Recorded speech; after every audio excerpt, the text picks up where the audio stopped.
One day on the Eastern Front, our field battalion encountered a special kind of opposition. From the woods, someone opened incredibly accurate rifle fire on us. Within minutes, 11 infantrymen from the lead company were hit in the head or chest by bullets.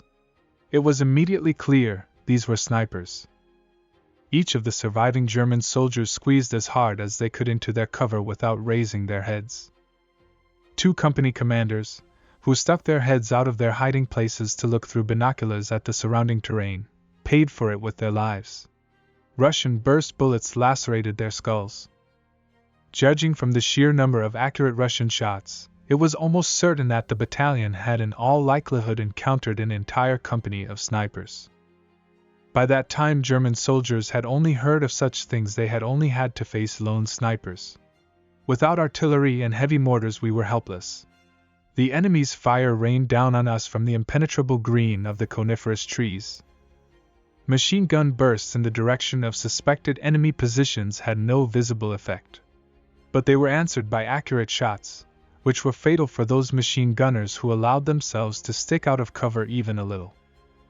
As carefully as possible, the soldiers retreated to protected positions in the ruined buildings of the village, the walls of which provided safe cover. Immediately afterward a liaison was sent to regimental headquarters. The battalion had hoped that the heavy guns could shell the forest, but the combat situation and the lack of artillery made this standard resolution of the situation impossible. The forest was 300 meters away. To track any of the Russians in the dense spruce, I had to get closer and provoke an enemy sniper to fire a shot. To do this I had to give them a false target. Accordingly, I stuffed 5 grenade bags with grass, fitted helmets on them, and drew eyes, noses, and mouths with charred wood. In addition, of late I had always carried with me an umbrella frame, from which the rainproof fabric had been removed. Now branches and tufts of grass were attached to this frame so that there was only one small gap between them for observation. 100 meters from the buildings was a small hollow, with bushes growing along its edges. This was an ideal observation position, which could be reached by crawling without being seen by the enemy. I had arranged in advance for a signal by which the other soldiers would know when they should carefully poke their stuffed heads out at various parts of the ruins they occupied. In 20 minutes I was already in position and had carefully placed my camouflage umbrella in a suitable spot. By this means I could expect that my movements would not attract the attention of the enemy. I then began to scrutinize the Russian positions to determine the possible locations of the snipers. Analyzing their previous shots, I came to the conclusion that the Russians had a good view of the German troops, hence their positions must have been on high ground. Logic suggested that such elevation could only be provided to them by their positioning among the treetops. But I could hardly imagine experienced snipers making such a cardinal error, firing from the top of a tree without a single opportunity to retreat unnoticed or to take cover from enemy fire. I gave the agreed signal, and my comrades stuck their stuffed heads out of their hiding places. Suddenly several shots rang out from the Russian side, and I saw the branches in the treetops sway from the gunpowder gases escaping from the rifle barrels. I immediately crawled back to the collective farm buildings. There I discussed my plan with the junior officer who had assumed command of the company after the death of 2 of its former officers. I set up 5 machine guns in well-concealed positions with a wide area of fire in the direction of the forest, and changed the location of the soldiers in charge of the scarecrows. A little away from them I selected a well-camouflaged position for myself. I then signaled for the heads of the scarecrows to stick out of their hiding places, while I myself in the meantime scrutinized the Russian positions. When one of the grass-stuffed heads was shot through, I was able to pick up the location of several snipers. Then, while the machine guns were firing into the treetops, I took aimed shots at the enemies I had calculated.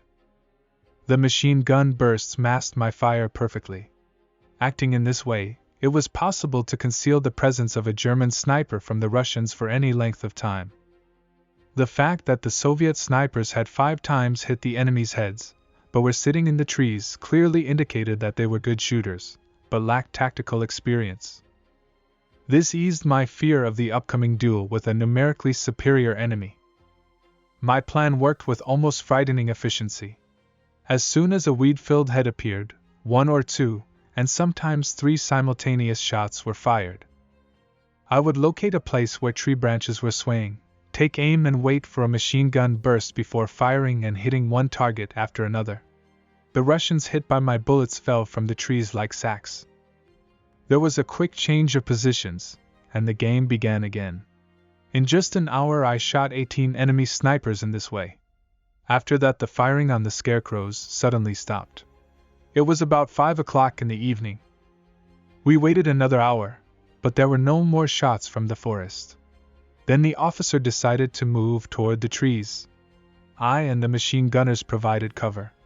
The company reached the forest without coming under fire, and it became obvious that the enemy retreated. I and the others were waved through. Cautiously, not trusting the deceptive silence, I entered the woods and saw young women lying dead on the grass in front of me.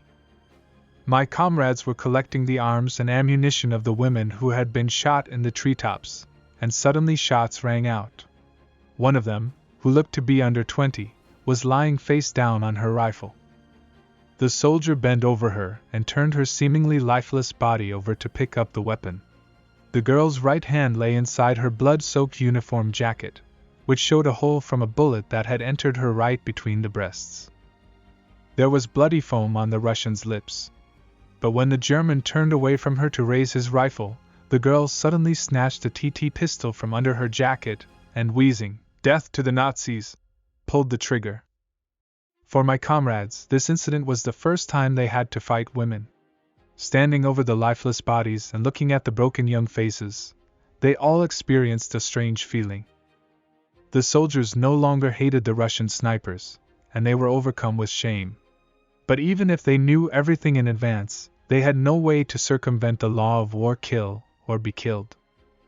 Shortly after this incident, the Russian infantry began using new tactics. The Soviets now used half-tracked armored personnel carriers that took them straight to the battlefield. The armor of these vehicles was so strong that only anti-tank guns could penetrate it. However, the German soldiers did not have even the simplest of them, and there were not too many hand grenades left. The Russian infantry, protected by armored all-terrain vehicles, unleashed its full might on the Wehrmacht fighters. With the roar of engines and the rumble of caterpillar tracks, a dozen armored personnel carriers were advancing on the German infantrymen's positions. My comrades were frantically searching for a way to counter this new danger.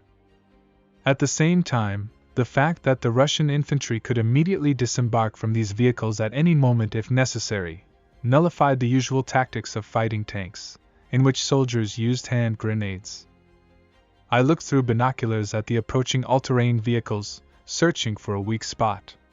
Through the observation slit in the front armor of the cab, I saw movement. The slit was 10 by 30 centimeters. It was about 80 meters away, and the chances of hitting the driver through the slit were slim.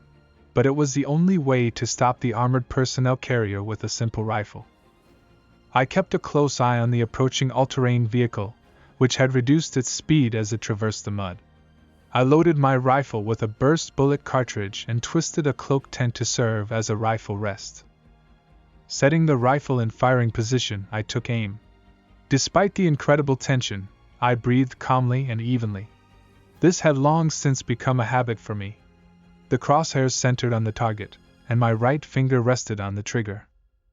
All senses were extremely heightened. The armored personnel carrier was about 60 meters away from me, and for a brief moment I could see the driver's eyes through the viewport. A second later a shot rang out, and the bullet found its target. The rover jerked sideways and drove into the shell crater, where it came to a stop. Its tracks continued to move. In panic, the Russian soldiers began to jump out of the armored personnel carrier. They were immediately attacked by German infantry fire, which could not allow them to break forward. The cab of the all-terrain vehicle apparently contained only one driver. It was separated from the fighting compartment, and as a result, after the death of the driver, no one was able to operate the armored personnel carrier in his place. The Achilles heel had been found, and we had hoped that we could reduce the threat looming over us. Using my last 20 rounds of burst bullets, I managed to stop 7 of the 12 armored personnel carriers attacking our unit, killing or wounding the drivers. The other 5 broke through the positions and the Russian infantry unloaded from them. But we managed to destroy the enemies in a brutal close combat. Although the Russian attack was successfully stopped on my section, the positions of the neighboring divisions were again broken through in many places. Another retreat was required to create a new line of defense. Amazingly, the army leadership managed to move Romanian bombers and a detachment of anti-tank guns to relieve the pressure on the retreating troops. By destroying 24 Russian tanks, these redeployed forces provided the retreating units with the respite needed to establish a new front line. For the German infantrymen, who had been fighting for months without air support, the appearance of their own airplanes in the air seemed unreal.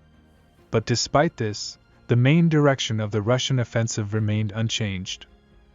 And although our division once again managed to repel the enemy attack in its sector, the division had to pay for it with 1/3 of its personnel. Having suffered defeat on this section of the front, the Russians changed the direction of the attack and hit the weaker places of the German defense line. And while only a few kilometers away from my comrades, a fresh German unit was grinding in the millstones of the Russian attack and hundreds of young soldiers were dying screaming. We finally got a chance to get some sleep amidst the sudden calm that had settled in our sector.